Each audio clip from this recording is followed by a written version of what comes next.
নির্বাচন এলেই জমে ওঠে চায়ের আড্ডা, নানা বিষয়ের যুক্তি আর তর্ক হয় সেসব আড্ডায়। আর এসব নিয়ে আমাদের এখনকার আয়োজন ভোটের আড্ডা।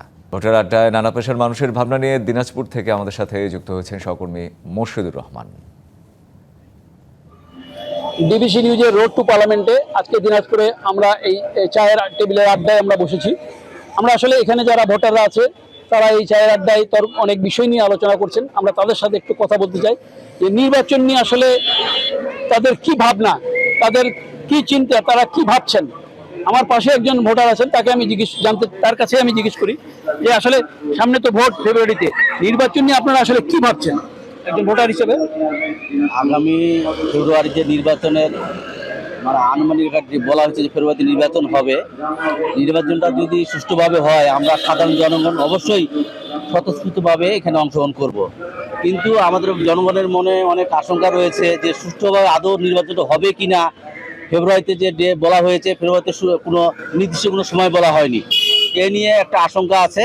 তবে যদি নির্বাচনটা হয় আমাদের পছন্দ মতো প্রতিনিধিকে আমরা নির্বাচন করব। এই সামনে যে নির্বাচন, আপনি একজন ভোটার হিসেবে আপনি কি ভাবছেন ভোট নিয়ে? আপনার আসলে আমার জীবনে এটা প্রথম ভোট হবে আর কি। আমার ভোটার হওয়ার পর আমি কাউকে ভোট দিইনি এখন পর্যন্ত। তো আমি চাচ্ছি যে সমস্ত দল এই ভোটের মধ্যে অংশগ্রহণ করুক। আমি জামাত বা বিএনপি বা এনসিপি কোনো দলই করি না। আমি চাচ্ছি সমস্ত দল একত্রিত হয়ে তারা নির্বাচন করুক। নির্বাচন করে যারা নির্বাচিত হবে তাদেরকে আমরা ভোট দিব। আমি আমার মতন ভোট দিব বা এইভাবে আর কি। আমি চাচ্ছি যে ভোটটা হোক, সুষ্ঠুভাবে ভোটটা নির্বাচন হোক। আর আমি এটাও চাচ্ছি যে সবাই সম্মিলিতভাবে নির্বাচনে অংশগ্রহণ করুক।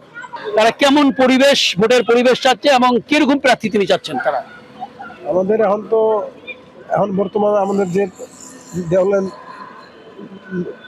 রাজনীতিবিদগুলো আছে সবগুলো এখন ভালো আছে। এখন যে দল আসবে প্রথমে, যে নির্বাচিত হবে, আল্লাহ ভালো করে দেশ চালাবে। কিন্তু দেশে যে এখন পরিস্থিতি চলতেছে, যে নির্বাচনটা হবে কিনা তফসিল ঘোষণা তো এখনো করেনি। যে কয়েকটি দল শোনা যাচ্ছে যে ওদের নির্বাচনে আসবে না। এখন ওই দলগুলো যদি এখন নির্বাচনে না আসে, এখন তাহলে তো নির্বাচনটা আর হবে না। এখন তো এখন ওইটাই সংখ্যা আর কি চলতেছে। এখন যদি ওই দলগুলো সব দল মিলে একত্রিতভাবে নির্বাচনটা হয়, তাহলে এবার আল্লাহর রহমতে ভালো করে এবার আমরা নির্বাচনে অংশগ্রহণ করতে পারবো আর কি।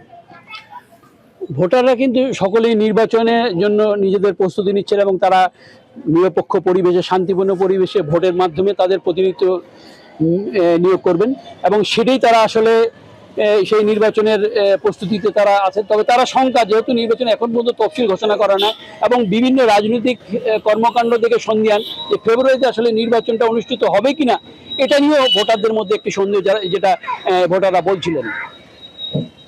রোড টু পার্লামেন্টে চায়ের টেবিলে আজকে এটুকুই।